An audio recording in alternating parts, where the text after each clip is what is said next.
বীরভূমে দলের কাজ পরিচালনায় ভরসা রেখেছেন অভিষেক বন্দ্যোপাধ্যায়, মমতা বন্দ্যোপাধ্যায়, সেটা হচ্ছে কোর কমিটির উপরে। কিন্তু গত 2 মাসে এই কমিটির কোনো বৈঠক হয়নি। কোর কমিটির শেষ বৈঠকটি হয়েছিল গত বছরের 15ই ডিসেম্বর। আর অনুব্রত মণ্ডলের জেলায় আদৌ কি সক্রিয় রয়েছে তাহলে তৃণমূলের কোর কমিটি? এই প্রশ্ন এখন খুব জোরালো হয়ে উঠেছে।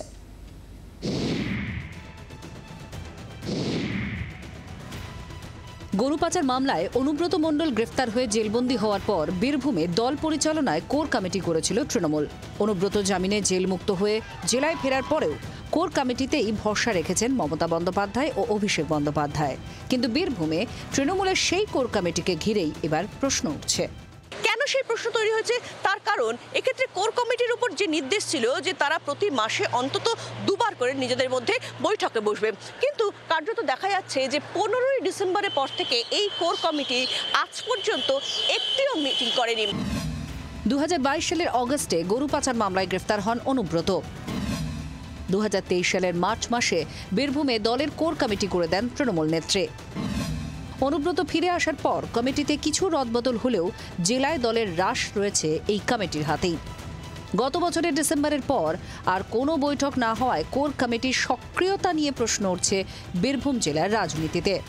যে কোর কমিটির উপরে বরাবর তৃণমূল সুপ্রিমো অথবা মমতা বন্দ্যোপাধ্যায় অথবা অভিষেক বন্দ্যোপাধ্যায় তারা কিন্তু প্রত্যেকেই তারা সেক্ষেত্রে ভরসা রাখছেন। ফলে সেই জায়গা থেকে দাঁড়িয়ে কিন্তু রীতিমতো প্রশ্ন, কেন নিষ্ক্রিয় বীরভূমের এই কোর কমিটি?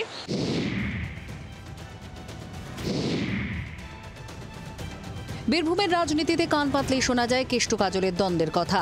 অনুব্রত জেলবন্দি হওয়ায় তার অনুগামীরা কার্যত বসে গিয়েছিলেন, কিন্তু গত বছরের সেপ্টেম্বরে কেষ্ট জামিন পাওয়ার পর জেলায় পুরনো দ্বন্দ্ব ফের মাথাচাড়া দিয়েছে। মাঝে মধ্যেই প্রকাশ্যে আসছে গোষ্ঠী সংঘর্ষের খবর। কেষ্ট কাজলের দ্বন্দ্বে সংঘর্ষের ঘটনা ঘটছে বলে অভিযোগ। বৃহস্পতিবার নেতাজি ইন্ডোরে দলের মেগা সম্মেলন থেকে বীরভূমের সবাইকে নিয়ে চলতে অনুব্রতকে বার্তাও দিয়েছেন তৃণমূল নেত্রী মমতা বন্দ্যোপাধ্যায়। কেষ্ট কাউকে কিন্তু বাদ দেওয়া যাবে না, কাজলকেও কনফিডেন্সে নিতে হবে, আশিস দাকে আর শতাব্দীকেও মাঝে মাঝে ডেকে নেবে, কাজেই সবাই মিলে করবে।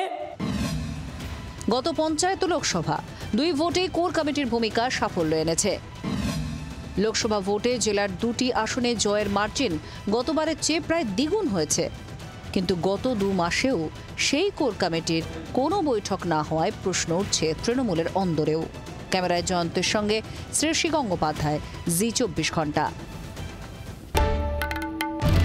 বাংলার আওয়াজ, বাঙালির আবেগ, জি 24 ঘন্টা।